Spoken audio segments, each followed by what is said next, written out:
It just happened when Bill Traylor started to draw, by Don Tate, illustrated by R. Gregory Christie. It was early summer in Montgomery, Alabama, 1939. On downtown Monroe Avenue, an elderly man sat on a wooden crate, with a board laid across his lap and the stub of a pencil grasped in his hand. He began to draw a picture on the back of a discarded laundry soap box. Who was this man, and what caused him to start drawing at the age of 85?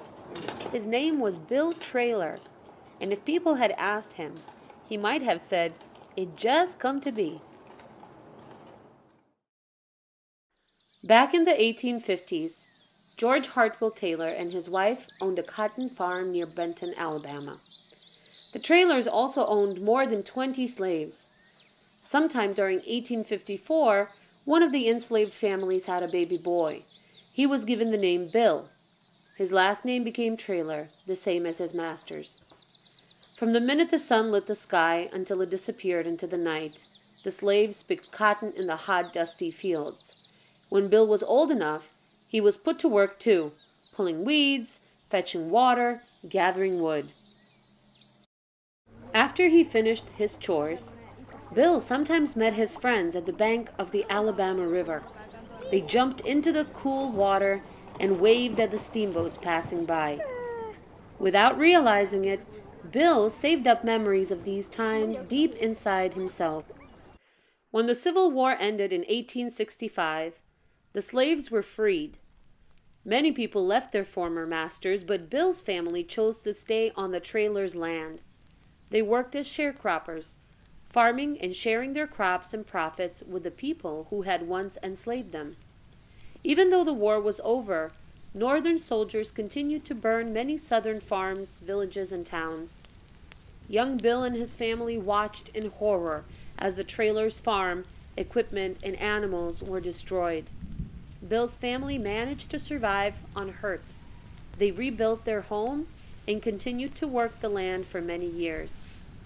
Bill saved up memories of these times deep inside himself. By 1881, Bill was a grown man, a hard-working farmer. He married a young woman named Larissa, and they lived in a small cabin by a creek. Soon their home was filled with a brood of hungry children. Money was scarce. "You could have that building over there full of money," Bill once said, "but you couldn't eat it." So everyone, even the littlest child, worked on the farm to grow the food they needed to fill their empty bellies. Bill saved up memories of these times deep inside. Bill had many animals, including a mule that helped him complete his chores. But sometimes that mule turned stubborn when Bill approached his plow. Minute he sees a plow, he starts swinging back. "Gets that pride from his mama," Bill said, annoyed that the mule refused to work. The animals on the farm also amused Bill. He chuckled as he watched them go about their business. Chickens strutted in the yard with confidence. Cats tiptoed across rooftops with grace. Snakes slithered through brush, always up to no good. Some animals even had personalities that reminded Bill of people he knew. Bill saved up these memories deep inside. Come Saturday night, the men danced to the tune of a fiddle, while the women sang up a storm. Children ran back and forth, snapping their fingers to the beat of the music. Even owls in the trees bobbed their heads to the music.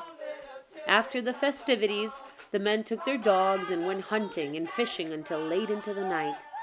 The next day, Bill roasted sweet potatoes and whatever he had caught and served them up for dinner. Sunday morning, folks gathered alongside the riverbank. Under the shade of tall trees, they formed a circle around the preacher and listened to his message in songs. With praises of joy, they clapped and raised their hands to the sky. Bill saved up these memories deep inside.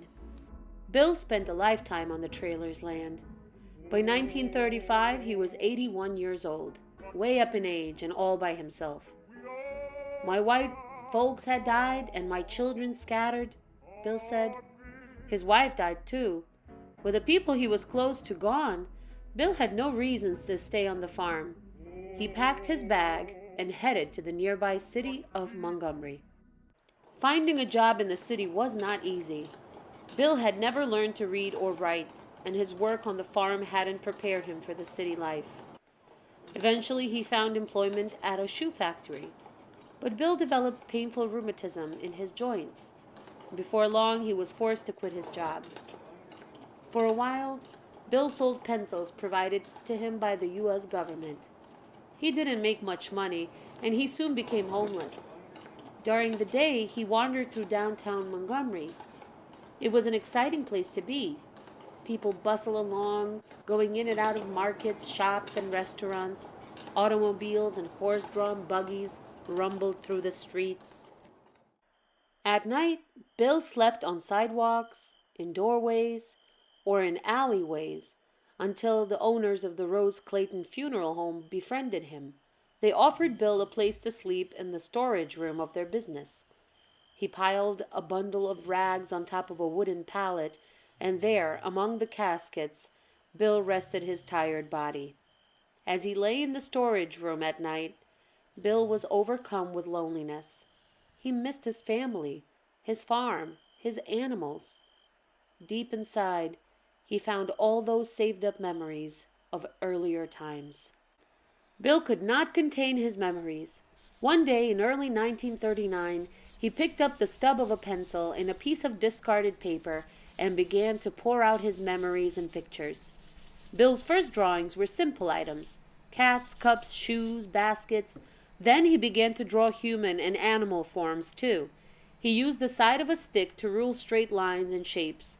Rectangles became bodies, circles became heads and eyes, lines became outstretched arms, hands and legs. He filled in shapes with sketchy lines and smoothed out edges. The sidewalk of Monroe Avenue became Bill's art studio. A wooden crate was his artist bench. Scrap cardboard and old paper cartons were the canvases on which he drew his pictures. And the clang, clang, clang from the nearby blacksmith shop provided background music for Bill while he worked. Folks of all ages came to watch Bill work.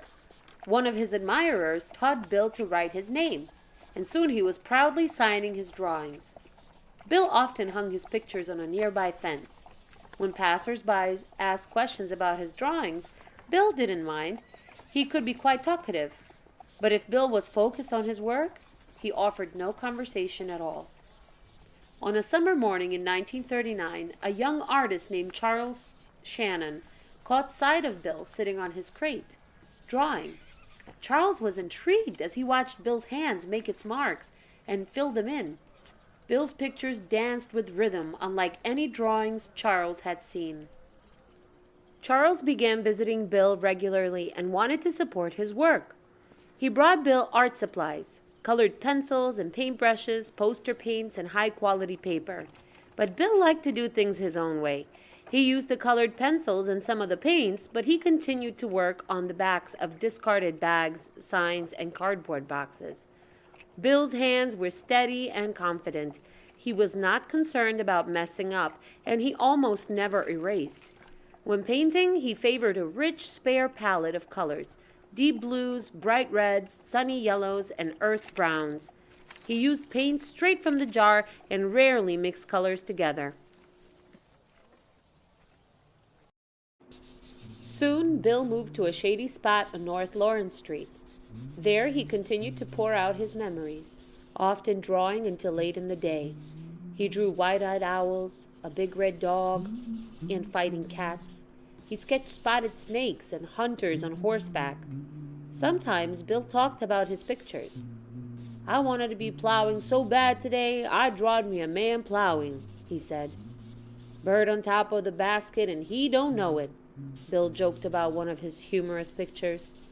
Bill also drew the people he saw on the streets of Montgomery: men in tall hats and women in patterned dresses, folks walking dogs, and a man with a crutch. He drew the blacksmith's shop and blacksmithing tools arranged in rows. When people paid him a few cents for one of his pictures, Bill was amused. Sometimes they buys them when they don't even need them, he remarked. Charles Shannon so admired Bill's work that he arranged for a show of Bill's drawings and paintings. The exhibit, Bill Traylor, People's Artist, was held at the New South Art Gallery on February 12, 1940. About 100 of Bill's works hung on the walls of the gallery. Bill moved slowly from picture to picture without saying much. Finally, he pointed his cane at one of the paintings and said, "This old horse, he fat, but this poor old skinny mule here, he done work all his life." None of Bill's art sold that day, but that didn't bother Bill. Money was not the motivation behind his drawings. Bill drew pictures for himself, to enjoy the saved-up memories of his life. He didn't know his pictures would also bring enjoyment to others, but without realizing it, Bill Traylor shared his memories with the world.